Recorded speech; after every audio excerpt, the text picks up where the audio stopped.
All right, the San Diego Padres, they miss out on another outfield free agent cheap target. He goes to the Los Angeles Angels. That is Aaron Hicks to play alongside Mike Trout on a team that could be interesting. I mean, it's their first year without Shohei Ohtani. I don't think anyone's really counting on them to be a postseason contender in that division.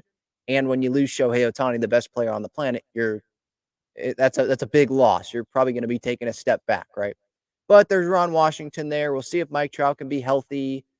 It could be an interesting team.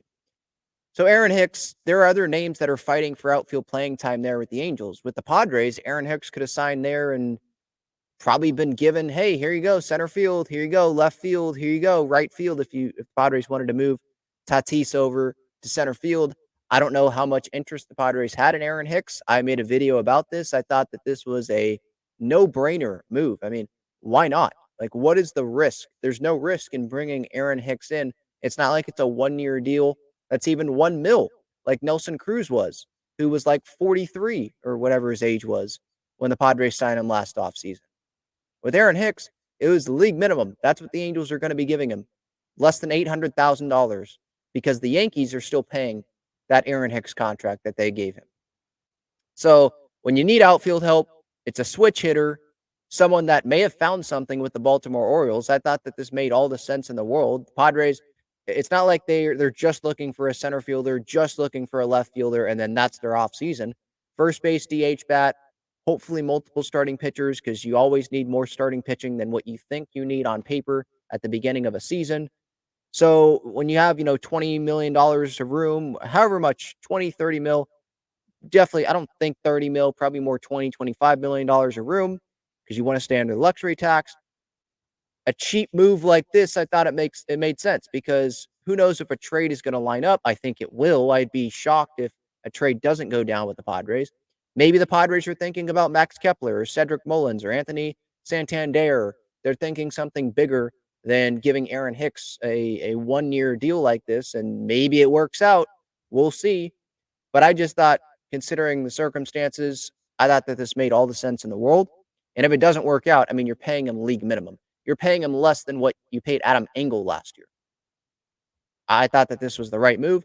Maybe Aaron Hicks decided to go to the Angels over the Padres, and the Padres were in on him. They wanted him, and he just decided to go to the Angels. He was at Torrey Pines this weekend, or maybe not this weekend, but I know he was there.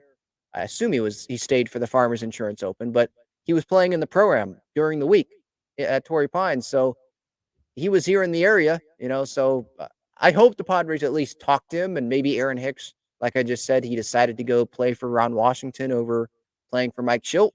But I think the Padres are going to have a better shot at winning this year than the Angels will, to be honest. So if I was Aaron Hicks, I know I'm biased, I probably would have picked the Padres. There's plenty of good golf courses here. He's a big golf guy, and he would have a starting outfield job right now if he signed with the Padres. But where does that leave San Diego? It leaves them the trade route. It leaves them some other names here. I mean, Bellinger is a no. Doesn't make sense. Pollock's a righty.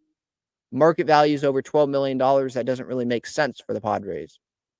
Jorge Soler, more of a DH guy, big power guy, might be out of the Padres' price range there. Unless that's like their big move there, and that's power. But he is a righty. And then they'd have to probably make some trades after that. There's Randall Grichuk, another righty. JD Martinez, that's more of a DH bat, not outfield, righty, out of the price range probably. So, I mean, realistic, what are the Padres looking at? Eddie Rosario, lefty, market values under $7 million. That's not less than $1 million like Aaron Hicks was, though, right? Jesse Winker, Jerkson Profar, I think we're just waiting for him to come sign with the Padres. There's Adam Duvall. He's a righty, though. There's David Peralta.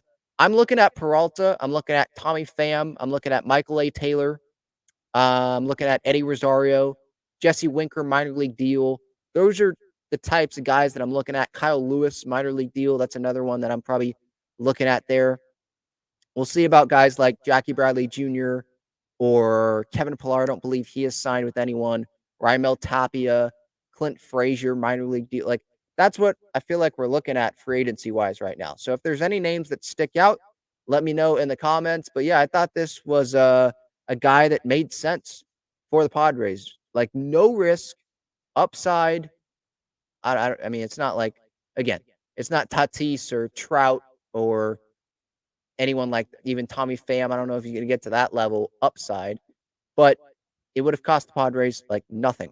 And with the budget they have, I thought this made a lot of sense. And it's another one that ends up going now, like earlier in the offseason, Bader, Kiermaier, like that's a lot of money to pay to 1 year guys when there's a lot of the offseason left. But for someone like this, and we're getting closer and closer to spring training, how many more guys are out there on the free agent market that you could give them a veteran minimum deal, minimum salary, because you got another team paying for their other contract, right? Minimum upside. He's been in the big leagues for a while. What other guys are out there like that? There's not a lot out there. So we'll see where the Padres turn to now. Again, I'd be shocked. I don't know if it's going to be an outfielder that they trade for, but at least one trade is going to come down for starting pitching, outfield, another bat. We'll see, but here's another one off the board.